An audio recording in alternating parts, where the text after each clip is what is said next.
अस्सलाम वालेकुम स्टूडेंट्स, आज हम 9th केमिस्ट्री यूनिट नंबर 2 का लेक्चर नंबर 6 स्टार्ट करने लगे हैं। लास्ट टाइम हमने atomic number and mass number पढ़ा था, लेकिन उससे आगे भी इसके बारे में थोड़ी सी एक्सप्लेनेशन थी। जैसे हम एटम को उसके एटॉमिक नंबर से पहचान सकते हैं, वैसे हम एटम्स को उनके मास नंबर से भी पहचान सकते हैं। फॉर एग्जाम्पल मैं यहाँ पे एक एटम लिखती हूँ, ऑक्सीजन एटम। आपने कभी देखा होगा ऑक्सीजन के साथ 16 और 8 दो वैल्यूज इस फॉर्म में भी लिखी जाती हैं। ये जो ऊपर वाली वैल्यू है ना, इसको हम कहते हैं सुपरस्क्रिप्ट, और ये जो नीचे वाली वैल्यू है इसको हम कहते हैं सबस्क्रिप्ट। अब ये जो सुपरस्क्रिप्ट है ना, this represent the atomic mass of an atom.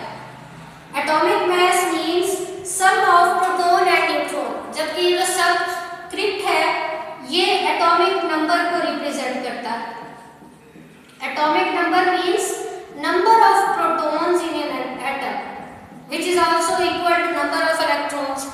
तो ये अगर ऑक्सीजन का एटॉमिक मास जो है 16, तो हर एटम का जो एटॉमिक मास होता है वो फिक्स होता है, तो हर एटम को आप उसके एटॉमिक मास से भी पहचान सकते हो।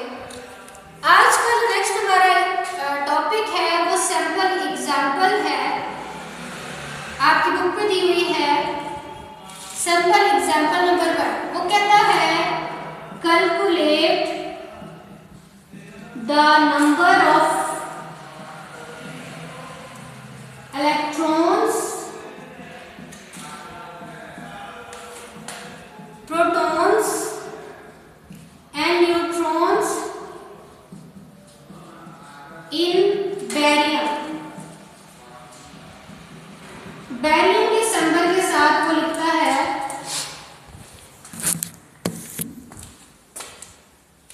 137 और 56। तो ये जो आपके पास 137 और 56 है, इसको भी मैं एक्सप्लेन कर चुकी हूँ। किसी भी एलिमेंट के सिंबल के साथ अगर इस फॉर्म में ये वैल्यूज लिखी जाए तो ये ऊपर वाली वैल्यू इसका एटॉमिक मास बताती है और नीचे वाली वैल्यू इसका एटॉमिक नंबर बताती है। तो हम सॉल्यूशन की तरफ मूव करते हैं। अगर आपको कह दिया जाए कि किसी एटम में इलेक्ट्रॉन, प्रोटॉन और न्यूट्रॉन की तादाद फाइंड करें, तो आप कैसे करेंगे? अब ये देखिए आपके पास बैरियम लिखा हुआ है, ये जो नीचे वाला है एटॉमिक नंबर है, और एटॉमिक नंबर होता क्या है? किसी एटम में मौजूद प्रोटॉन्स की तादाद होती है। तो ये तो ऑब्वियस सी बात है, सामने ही आपको दिया हुआ है कि 56 प्रोटॉन्स है बैरियम में। अब किसी एटम में जितने प्रोटॉन्स होते हैं उतने ही उसके अंदर इलेक्ट्रॉन्स होते हैं। तो हम यहाँ पे लिख सकते हैं barium has 56 protons and 56 electrons। ठीक हो गया। अब आपको एक तीसरी चीज भी फाइंड करने को कहा गया है, वो न्यूट्रॉन है। तो आपने अगर किसी एटम में नंबर ऑफ न्यूट्रॉन्स फाइंड करने हो, उसके लिए एक फार्मूला होता है नंबर ऑफ न्यूट्रॉन्स, यानी कि आपने n फाइंड करना है। इसका फार्मूला होता है a माइनस z। आपको पता है a, what is a is the atomic mass और what is z, it is the atomic number. आपके पास ये दिया हुआ है एटॉमिक मास बैरियम का, और ये एटॉमिक नंबर भी दिया हुआ है। एटॉमिक मास क्या है?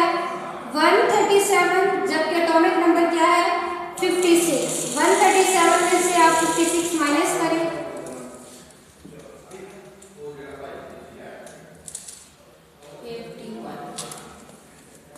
तो ये क्या बन जाएगा?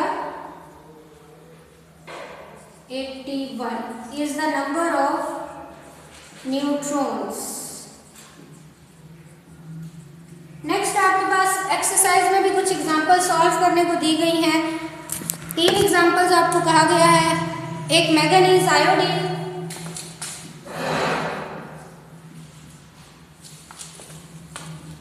मैंगनीज का एटॉमिक मास है और एटॉमिक नंबर इसका 25 है, जबकि आयोडीन 127 और 53 इसका एटॉमिक नंबर है। तो इनके भी सेम आप इसी तरह से इसी फार्मूला को यूज करते हुए एटॉमिक नंबर और एटॉमिक मास कैलकुलेट कर सकते हो। मैंगनीज का ये एटॉमिक मास है, ये एटॉमिक नंबर है। इट्स भी नंबर ऑफ प्रोटॉन्स 25 होंगे, नंबर ऑफ इलेक्ट्रॉन्स भी 25 होंगे, और इसी में से अगर एटॉमिक मास में से नंबर ऑफ प्रोटॉन्स माइनस कर दो तो नंबर ऑफ न्यूट्रॉन्स भी आ जाएंगे। सिमिलरली आप आयोडीन का जो ऊपर एटॉमिक मास लिखे, एटॉमिक नंबर है,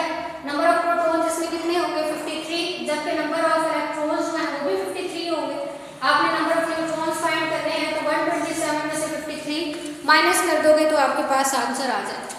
सो ये था मेरा आज का लेक्चर। उम्मीद करती हूँ आपको ये टॉपिक समझ आ गया होगा। मज़ीद इस तरह के लेक्चर समझने के लिए मेरे चैनल को सब्सक्राइब करें और बेल बटन दबा दें ताकि आपको नेक्स्ट नोटिफिकेशन आते जाए। Thank you.